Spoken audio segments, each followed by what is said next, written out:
ಚಿನ್ನಸ್ವಾಮಿಯಲ್ಲಿ cricket ಪಂದ್ಯದ ಭವಿಷ್ಯ ಇವತ್ತೇ ನಿರ್ಧಾರ ಆಗುತ್ತೆ. ಕ್ರೀಡಾಂಗಣವನ್ನ ಪರಿಶೀಲಿಸಿ ವರದಿಯನ್ನ ಕೊಡಲಿದೆ ಅಧಿಕಾರಿಗಳ ಸಮಿತಿ. ಚಿನ್ನಸ್ವಾಮಿಯಲ್ಲಿ ಕಾಲ್ತುಳಿತ ಆದ ನಂತರದಿಂದ ಯಾವುದೇ ಪಂದ್ಯಗಳು ನಡೀತಾ ಇಲ್ಲ. ಈಗ ಚಿನ್ನಸ್ವಾಮಿಯಲ್ಲಿ ಕ್ರಿಕೆಟ್ ಪಂದ್ಯದ ಭವಿಷ್ಯ ಇವತ್ತು ನಿರ್ಧಾರ ಆಗುತ್ತೆ. ಕಾರಣ ಅಧಿಕಾರಿಗಳ ಸಮಿತಿ ಕ್ರೀಡಾಂಗಣವನ್ನ ಪರಿಶೀಲನೆ ಮಾಡ್ತಾ ಇದೆ. ಪರಿಶೀಲನೆ ಮಾಡಿ ವರದಿ ಕೊಡಲಿದೆ. ಪೊಲೀಸ್ ಕಮಿಷನರ್ ನೇತೃತ್ವದ ಸಮಿತಿಯಿಂದ ಪರಿಶೀಲನೆ. ಪಂದ್ಯ ನಡೆಸೋದಿಕ್ಕೆ ಅನುಮತಿ ನೀಡಬೇಕೋ ಬೇಡವೋ ಅಂತ ವರದಿಯನ್ನ ಕೊಡಲಿದ್ದಾರೆ. ಕಮಿಷನರ್ ನೇತೃತ್ವದ ಸಮಿತಿಯ ವರದಿಯನ್ನ ಆಧರಿಸಿ ಪಂದ್ಯ ನಡೆಸಬೇಕಾ ಬೇಡವಾ ಅನ್ನೋದು ಡಿಸೈಡ್ ಆಗುತ್ತೆ. ಪಂದ್ಯದ ಭವಿಷ್ಯ ಡಿಸೈಡ್ ಆಗುತ್ತೆ.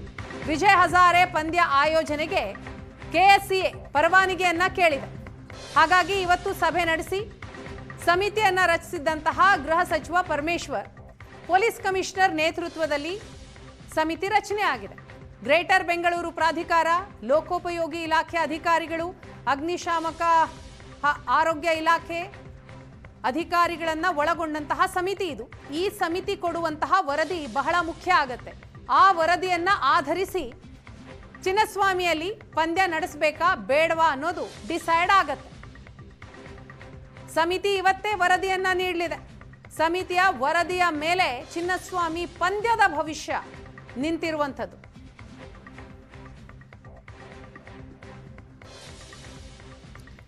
ಈ ಬಗ್ಗೆ ಡೀಟೇಲ್ಸ್ ಕೊಡ್ತಾರೆ ನಮ್ಮ ಪ್ರತಿನಿಧಿ ಮುತ್ತಪ್ಪ. ಇದೀಗ ಚಿನ್ನಸ್ವಾಮಿ ಸ್ಟೇಡಿಯಂ ಬಳಿಯಿಂದಲೇ ನಮ್ಮನ್ನ ಜಾಯಿನ್ ಆಗಿದ್ದಾರೆ. ಮುತ್ತಪ್ಪ, ಇವತ್ತು ಅಧಿಕಾರಿಗಳ ಸಮಿತಿ ಕೊಡುವಂತಹ ಒಂದು ವರದಿ ಬಹಳ ಮುಖ್ಯ ಆಗುತ್ತೆ. ಚಿನ್ನಸ್ವಾಮಿಯಲ್ಲಿ ಮುಂದಿನ ದಿನಗಳಲ್ಲಿ ಪಂದ್ಯ ನಡೆಸಬೇಕಾ ಬೇಡವಾ ಅನ್ನೋ ನಿಟ್ಟಿನಲ್ಲಿ. ಸೊ ಪರಿಶೀಲನೆಯ ಸಂದರ್ಭದಲ್ಲಿ ಯಾವೆಲ್ಲ ವಿಚಾರಗಳನ್ನ ಗಮನಕ್ಕೆ ತೆಗೆದುಕೊಂಡು ಪರಿಶೀಲನೆ ನಡೆಸಲಾಗಿದೆ, ಜೊತೆಗೆ ಆ ಸಭೆಯಲ್ಲಿ ಏನು ಡಿಸೈಡ್ ಆಗಬಹುದು, ಸಾಧ್ಯತೆ ಏನು?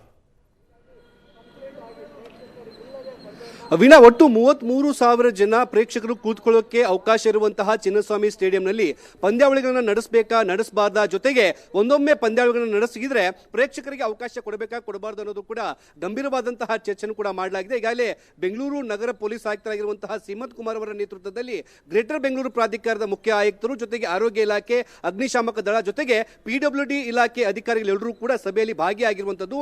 ಎಲ್ಲಾ ಇಲಾಖೆ ಅಧಿಕಾರಿಗಳು ತಮ್ಮದೇ ಆದಂತಹ ವಾದವನ್ನ ಈಗಿನ ಸಭೆಯಲ್ಲಿ ಕೂಡ ಮಂಡನೆ ಮಾಡುವಂತಹ ಕೆಲಸ ಕೂಡ ಮಾಡ್ತಾರೆ. ಮುಖ್ಯವಾಗಿ PWD ಇಲಾಖೆ ಅಧಿಕಾರಿಗಳು 1 ತಿಂಗಳ ಹಿಂದೆ ಅಷ್ಟೇ ಸ್ಟೇಡಿಯಂನಲ್ಲಿ ಇರುವಂತಹ ಈ ಕಟ್ಟಡದ ಸುರಕ್ಷತಾ ಸಂಬಂಧಪಟ್ಟಂಗೆ ಫಿಟ್ನೆಸ್ ಸರ್ಟಿಫಿಕೇಟ್ ಅನ್ನು ಕೊಡಿ ಅಂತ ಹೇಳಿಬಿಟ್ಟು ಒಂದು ನೋಟಿಸ್ ಕೊಡುವಂತಹ ಕೆಲಸವನ್ನ KSCAಗೆ ಮಾಡಿದ್ರು. ಅದು ಇದುವರೆಗೂ ಕೂಡ ಅದರ ಉತ್ತರ ಸಿಕ್ಕಿಲ್ಲ. ಜೊತೆಗೆ ಅಗ್ನಿಶಾಮಕ ದಳದ ಅಧಿಕಾರಿಗಳು ಒಂದು ನೋಟಿಸ್ ಅನ್ನ ಕೊಟ್ಟಿದ್ರು. ಏನಂದ್ರೆ ಅಗ್ನಿಶಾಮಕಕ್ಕೆ ಸಂಬಂಧಪಟ್ಟಂತೆ, ಸುರಕ್ಷತೆಗೆ ಸಂಬಂಧಪಟ್ಟಂತೆ ಉತ್ತರಗಳನ್ನು ಕೊಡಕ್ಕೆ ನೋಟಿಸ್ ಅನ್ನು ಕೊಟ್ರೆ ಅದಕ್ಕೂ ಕೂಡ ಉತ್ತರವನ್ನು ಕೊಡದೇ ಇರುವಂತಹ ಕಾರಣಕ್ಕಾಗಿ ಇದೀಗ ಅಗ್ನಿಶಾಮಕ ದಳದ ಅಧಿಕಾರಿಗಳು ಇದಕ್ಕೆ ಪರ್ಮಿಷನ್ ಕೊಡಬೇಡಿ ಅಂತ ತಮ್ಮ ವಾದವನ್ನು ಕೂಡ ಮಂಡನೆ ಮಾಡ್ತಾ ಇದ್ದಾರೆ. ಮತ್ತೊಂದು ಕಡೆ ಪೊಲೀಸ್ ಇಲಾಖೆ ಕೂಡ ನಾವು ಪರ್ಮಿಷನ್ ಕೊಡೋಕೆ ಆಗೋದಿಲ್ಲ ಅಂತೇಳಿ ಪೊಲೀಸ್ ಇಲಾಖೆ ಕೂಡ ವಾದವನ್ನು ಮಂಡನೆ ಮಾಡುವಂತಹ ಕೆಲಸವನ್ನು ಮಾಡ್ತಿದ್ದಾರೆ. ಆದ್ರೆ KSCA ನವರು ಹೇಗಾದ್ರೂ ಮಾಡಿ ಪಂದ್ಯಾವಳಿಗಳನ್ನ ನಡೆಸಲೇಬೇಕು. ಯಾಕಂದ್ರೆ ಡಿಸೆಂಬರ್ 24ನೇ ತಾರೀಕಿಂದ ವಿಜಯ್ ಹಜಾರೆ ಟೂರ್ನಿಗಳು ಕೂಡ ಆರಂಭವಾಗುತ್ತೆ. ಮೊದಲ ಪಂದ್ಯ ಆಂಧ್ರ ಮತ್ತೆ ದೆಹಲಿ ನಡುವೆ ಈ ಪಂದ್ಯಾವಳಿ ನಡೀತಾ ಇದ್ದು, ದೆಹಲಿ ತಂಡದ ಪರವಾಗಿ ವಿರಾಟ್ ಕೊಹ್ಲಿ ಅವರು ಕೂಡ ಭಾಗಿಯಾಗ್ತಾ ಇದ್ದಾರೆ. ಇಂತಹ ಸಂದರ್ಭದಲ್ಲಿ ಪ್ರೇಕ್ಷಕರಿಗೆ ಅವಕಾಶವನ್ನು ಕೊಡಿ ಅನ್ನೋ ಮನವಿಯನ್ನು ಕೂಡ ಮಾಡ್ತಿರುವಂತದ್ದು. ಇದೀಗ ಅಗ್ನಿಶಾಮಕ ದಳದ ಅಧಿಕಾರಿಗಳು ಕೂಡ ಇಲ್ಲಿ ಅಗ್ನಿ ದುರಂತಗಳು ನಡೆದಂತಹ ಸಂದರ್ಭದಲ್ಲಿ ಯಾವೆಲ್ಲ ಉಪಕರಣಗಳು ಕೂಡ ಏನು ಚಾಲ್ತಿಯಲ್ಲಿ ಇದೆ ಅನ್ನೋದ್ರ ಬಗ್ಗೆ ಕೂಡ ಪರಿಶೀಲನೆ ಮಾಡುವಂತಹ ಕೆಲಸವನ್ನು ಕೂಡ ಮಾಡ್ತಿದ್ದಾರೆ. ಈಗ ನಾನು ನೋಡ್ತಿರುವಂತಹ ಈ ಒಂದು ಟೆಸ್ಟ್ ಅನ್ನ ಈಗ ಅಗ್ನಿಶಾಮಕ ದಳದ ಅಧಿಕಾರಿಗಳು ಮಾಡ್ತಾ ಇದ್ದಾರೆ. ಏನಾದರೂ ಅಗ್ನಿ ಅವಘಡಗಳು ಸಂಭವಿಸಿದಾಗ ಅದನ್ನ ನಂದಿಸುವಂತಹ ಕೆಲಸಕ್ಕೆ ನೀರಿನ ವ್ಯವಸ್ಥೆ ಇದೆಯಾ ಇದು ಅನ್ನೋದ್ರ ಬಗ್ಗೆ ಕೂಡ ಈಗ ಪರಿಶೀಲನೆ ಮಾಡುವಂತಹ ಕೆಲಸವನ್ನು ಮುಖ್ಯ ದ್ವಾರದ ಪಕ್ಕದಲ್ಲೇ ಮಾಡ್ತಾ ಇದ್ದಾರೆ. ಜೊತೆಗೆ ಪೊಲೀಸ್ ಇಲಾಖೆ ಅಧಿಕಾರಿಗಳು ಕೂಡ ಪ್ರೇಕ್ಷಕರು ಬಂದು ಹೋಗೋದಕ್ಕೆ ಸರಿಯಾದಂತಹ ವ್ಯವಸ್ಥೆಗಳಿದಾವ, ಜೊತೆಗೆ ಕಳೆದ ಬಾರಿ ಕಾಲ್ತೂತದ ಸಂದರ್ಭದಲ್ಲಿ ಆರೋಗ್ಯದ ವ್ಯವಸ್ಥೆ ಸರಿಯಾಗಿರಲಿಲ್ಲ. ಹೀಗಾಗಿ ಆರೋಗ್ಯ ಇಲಾಖೆಯಿಂದ ಸಿಬ್ಬಂದಿಗಳನ್ನು ನಿಯೋಜನೆ ಮಾಡುವಂತಹ ಪ್ರಕ್ರಿಯೆ ಯಾವ ರೀತಿ ಇದೆ ಅದರ ಬಗ್ಗೆ ಕೂಡ ಪರಿಶೀಲನೆ ಮಾಡ್ತಿರುವಂತದ್ದು. ಇನ್ನೇನು ಕೆಲವೇ ಹೊತ್ತಲ್ಲಿ ಸಭೆ ಕೂಡ ಮುಕ್ತಾಯವಾಗುತ್ತೆ. ಸಭೆಯ ನಂತರದಲ್ಲಿ ಏನು ನಗರ ಪೊಲೀಸ್ ಆಯುಕ್ತ ಸೀಮಂತ್ ಕುಮಾರ್ ಅವರು ಕೊಡುವಂತಹ ಒಂದು ವರದಿಯ ಆಧಾರದ ಮೇರೆಗೆ ಇಲ್ಲಿ 24ನೇ ತಾರೀಕು ನಡೆಯುವಂತಹ ವಿಜಯ್ ಹಜಾರೆ ಟೂರ್ನಮೆಂಟ್ ನಲ್ಲಿ ಏನು ಪ್ರೇಕ್ಷಕರಿಗೆ ಅವಕಾಶ ಕೊಡಬೇಕಾ ಕೊಡಬಾರ್ದು ಅನ್ನೋದು ಕೂಡ ಏನು ನಿರ್ಧಾರವಾಗುತ್ತೆ.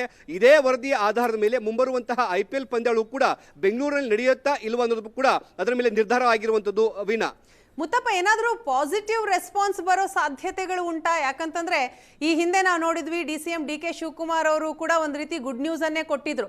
ಅದಾದ ನಂತರ ವೆಂಕಟೇಶ್ ಪ್ರಸಾದ್ ಅವರು ಕೂಡ ವಿಶ್ವಾಸ ವ್ಯಕ್ತಪಡಿಸಿದ್ರು ಚಿನ್ನಸ್ವಾಮಿಯಲ್ಲಿ ಮುಂದಿನ ದಿನಗಳಲ್ಲಿ ಪಂದ್ಯ ಆಗೇ ಆಗುತ್ತೆ ಅಂತ. ಸೊ ಈಗ ಆಗ್ತಾ ಇರೋ ಎಲ್ಲ ಡೆವಲಪ್ಮೆಂಟ್ ಗಮನಿಸ್ತಾ ಹೋದ್ರೆ ಏನಾದರೂ ಪಾಸಿಟಿವ್ ರಿಸಲ್ಟ್ ಬರ್ಬೋದಾ?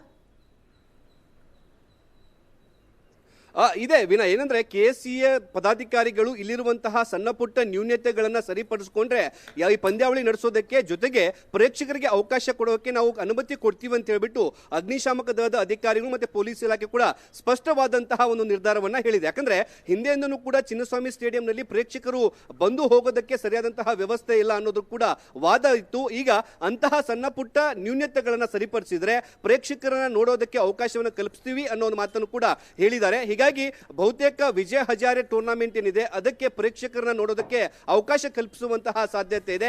ಅದಾದ ನಂತರದಲ್ಲಿ ಏಪ್ರಿಲ್ ಅಲ್ಲಿ ನಡೆಯುವಂತಹ ಈ ಒಂದು IPL ಪಂದ್ಯಾವಳಿಗಳಿದಾವೆ, ಅದಕ್ಕೂ ಕೂಡ ಪ್ರೇಕ್ಷಕರನ್ನ ಒಳಬಿಡೋಕೆ ಅವಕಾಶ ಕಲ್ಪಿಸುವಂತಹ ಸಾಧ್ಯತೆ ಹೆಚ್ಚಾಗಿರುವಂತದ್ದು.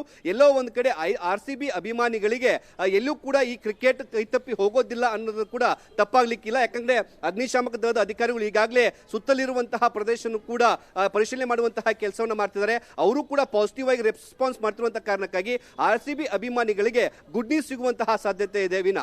S, thank you Muthappa.